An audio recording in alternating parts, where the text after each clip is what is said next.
السلام عليكم ورحمة الله وبركاته. الحمد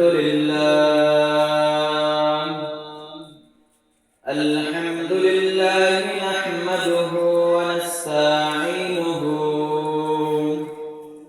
ونستغفره ونعوذ بالله من شرور أنفسنا ومن سيئات أعمالنا من يهده الله فلا مضل له ومن يضلل فلا هادي له ونشهد أن لا إله إلا الله وحده لا شريك له ونشهد أن محمد عبده ورسوله أرسله بالحق بشيرا ونذيرا وداعيا إلى الله بإذنه وسراجا منيرا. أما بعد فأعوذ بالله من الشيطان الرجيم. بسم الله الرحمن الرحيم. ألا إن أولياء الله لا خوف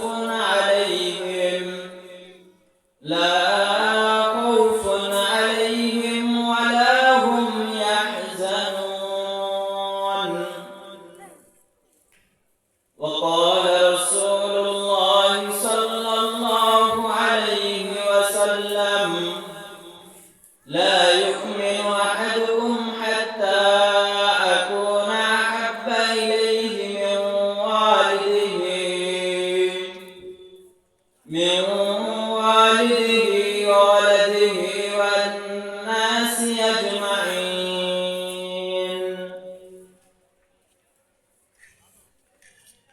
रुखसार से बरका का जरा पर्दा उठा दो,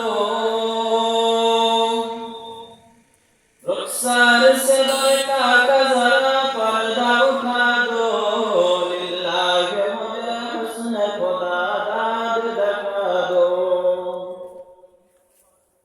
ऐ बहर करम सदका हुसैन बिन अली का, ऐ बहर करम सदका हुसैन बिन अली का, प्यासा हो मुझे शरबत दीदार पिला दो। अल्हम्दुलिल्लाह। অতঃপর পূর্বদলিয়ায় পূর্বজাম মসজিদের কর্তৃক আয়োজিত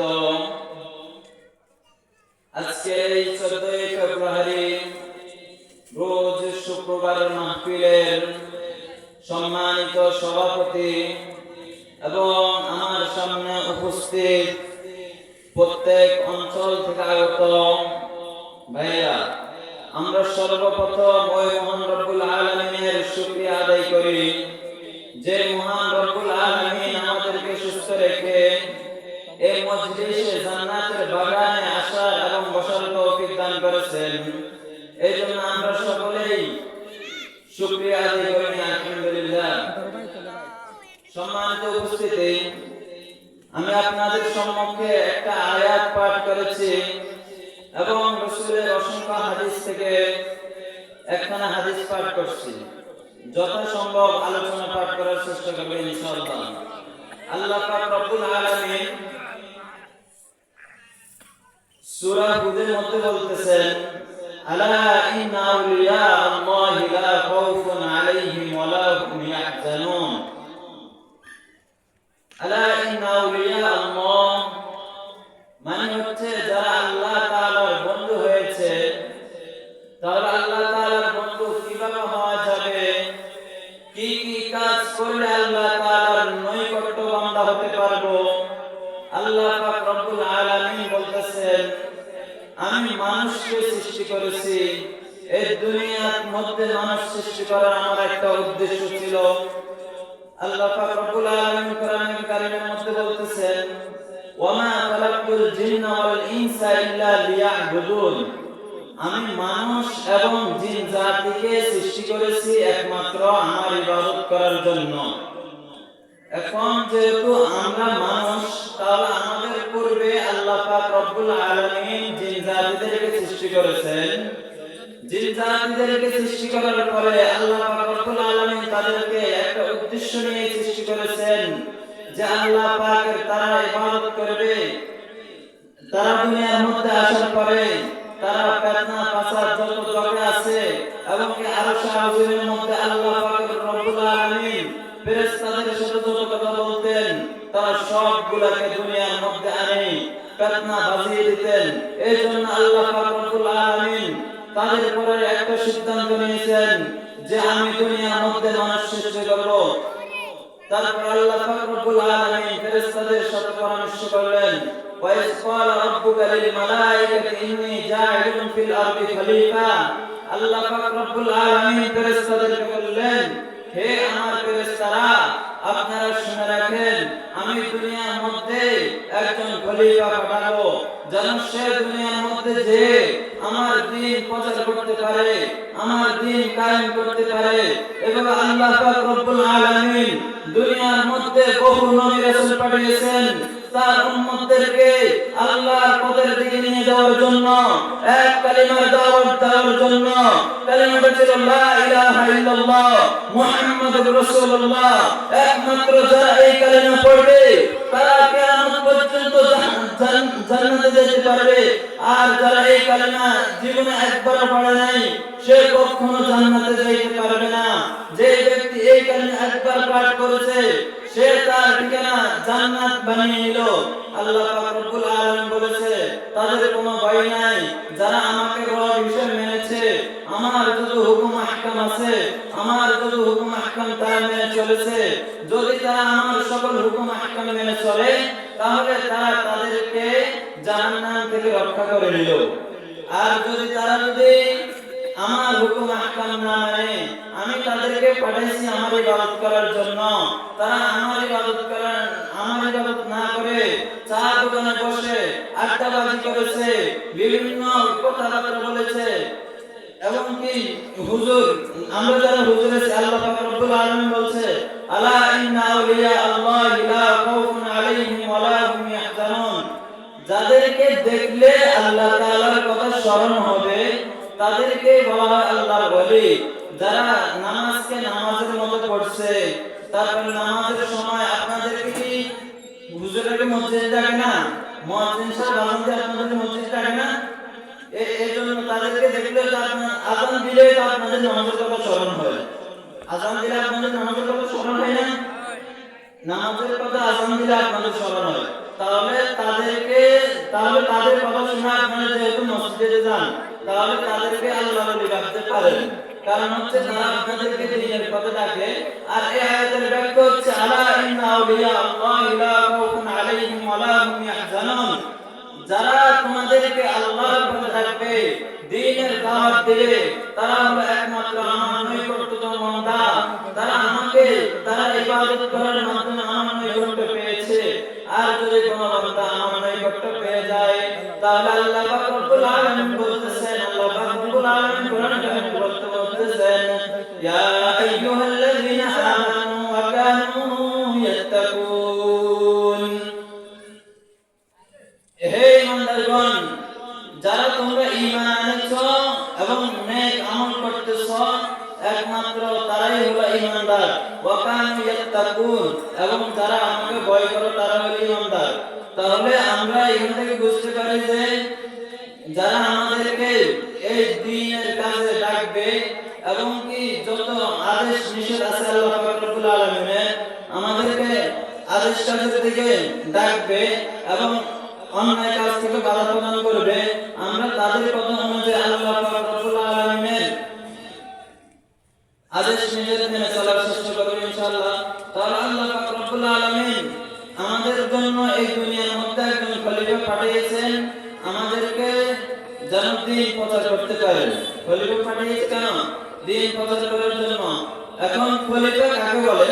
খলিফা বলা হয় যে ইসলামী রাষ্ট্রের মধ্যে কিছু লোক বসে যদি একজনকে খলিফা বানিয়ে দেয়, তাহলে তার কথা মতো ওই এলাকার লোকরা চলার জন্য তাদের উপর কি হয়ে যায়? ধরেন একটা সরকার নিযুক্ত হয়ে যায়, তাহলে ওই ওই ওনার কথা যদি আমরা চলে আমাদের জন্য কি খরচ হয়ে যাবে। এই জন্য আল্লাহ পাক রব্বুল আলামিন বলেছেন, وَإِذْ قَالَ رَبُّكَ لِلْمَلَائِكَةِ إِنِّي جَاعِلٌ فِي الْأَرْضِ خَلِيفَةً আমি তোমাদের জন্য পৃথিবীর মধ্যে একজন খলিফা নিযুক্ত করেছি। আমি তোমাদের জন্য দুনিয়ার মধ্যে একজন খলিফা বানাবো। আর সেই খলিফা হচ্ছে হযরত আদম আলাইহিস সালাতু ওয়াস সালাম। আমাদের জন্য হযরত আদম আলাইহিস সালাতু ওয়াস সালামকে আল্লাহ পাক রব্বুল আলামিন খলিফা হিসেবে প্রেরণ করেছেন। তো আল্লাহ পাক রব্বুল আলামিন ফেরেশতাদেরকে যে বললেন আমি দুনিয়ার মধ্যে একজন প্রতিনিধি পাঠাবো, তখন ফেরেশতারা আল্লাহ তাআলাকে বললেন, হে আল্লাহ, এরপর আপনি তো জিন জাতিকে প্রেরণ করেছেন, কিন্তু তারা তো আপনার ইবাদত করে নাই, অথচ আপনি তাদেরকে ইবাদত করার জন্য পাঠিয়েছেন। তখন ফেরেশতারা বলতেছে, এরা তো দুনিয়ার মধ্যে যায় আবার ফাসাদ সৃষ্টি করবে, তারা আপনার নাফরমানি করবে, আপনার দ্বীন প্রতিষ্ঠা করবে না, রক্তপাত ঘটাবে, ফিতনা ফাসাদ সৃষ্টি করবে। তখন আল্লাহ পাক রব্বুল আলামিন বলতেছেন, ইন্নী আ'লামু মা লা তা'লামুন। হে ফেরেশতারা, তোমরা শুনে রাখো, আমি আল্লাহ পাক রব্বুল আলামিন যা জানি তোমরা কিন্তু তা জানো না। তাহলে আল্লাহ পাক রব্বুল আলামিন যা কিছু জানে আমরা কি তা জানি? ফেরেশতারাও তা জানতো না, কিন্তু আল্লাহ পাক রব্বুল আলামিন ফেরেশতাদের সাথে পরামর্শ করতে চেয়েছিল। ফেরেশতারা বলে দিল যে এরা তো দুনিয়ার মধ্যে যে ফাসাদ সৃষ্টি করব। তখন আল্লাহ পাক রব্বুল আলামিন বললেন, হে ফেরেশতারা, আমি যা জানি তোমরা কিন্তু তা জানো না। আমি তো বলছি দুনিয়ার মধ্যে আমি একজন খলিফা নিযুক্ত করব, কিন্তু আল্লাহ পাক রব্বুল আলামিন ফেরেশতাদের পরামর্শ ছাড়া কি একজন মানুষ সৃষ্টি করতে পারত না? পারত, কিন্তু আল্লাহ পাক রব্বুল আলামিন কেন পরামর্শ করেছেন? কারণ এই পরামর্শের মধ্যে রয়েছে খায়ের এবং বরকত। যারা পরামর্শ করে কোনো কাজ করবে, তাদের ওই কাজ অবশ্যই তারা সফল হইতে পারবে। তাহলে আল্লাহ পাক রব্বুল আলামিন আমাদেরকে এইখানে শিক্ষা দিতেছে যে তোমরা যদি কখনো কোনো কাজ করতে যাও, তাহলে তোমরা অন্য কারোর সাথে আগে পরামর্শ করে নাও যে এই কাজটা করলে আমার কেমন হবে, আপনি আমাকে একটু পরামর্শ দেন। তাহলে কোনো কাজ করতে হলে পরামর্শ করতে হবে। তখন যখন ফেরেশতারা বলল যে আমি তো বলছি ফেরেশতা পাঠানো, তখন যখন আদম আলাইহিস সালামকে সৃষ্টি করা হলো, তখন ফেরেশতাদেরকেও ডাকা হলো যে ফেরেশতারা এই যে কয়েকটা জিনিস এনে তাদের সামনে উপস্থিত করা হলো। তখন তাদেরকে বলল, হে ফেরেশতারা, তোমরা এই সকল কিছুর নাম বলো। আল্লাহ পাক কি বললেন? তোমরা এই সকল কিছুর নাম বলো। তখন ফেরেশতারা ওই জিনিসগুলোর নাম বলতে পারলো না। তখন আদম আলাইহিস সালামকে আল্লাহ পাক আদেশ করলেন যে হে আদম, তুমি এই জিনিসগুলোর নাম বলে দাও। তখন আদম আলাইহিস সালাম যখন জিনিসগুলোর নাম বলে দিলেন, তখন তারা বলল, হে আল্লাহ, আপনি যা জানেন আমরা কিন্তু তা জানি না। তারপর আমরা বলছি এটা ফেরেশতাদের ভুল নয়, ফেরেশতারা না বুঝি বলছে একটু। তাহলে আমরা যে কোনো কাজ করব ইনশাআল্লাহ পরামর্শ করব। আর আমি আপনাদের মাঝে একটি হাদিস পাঠ করছি, সময়ের সংক্ষিপ্ততার কারণে হাদিসের অর্থ করতে পারলাম না। যা কিছু বলেছি আল্লাহ পাক রব্বুল আলামিন আমাদেরকে মানার তৌফিক দান করুন। ওয়া আখির দাওয়ানা আলহামদুলিল্লাহি রাব্বিল আলামিন।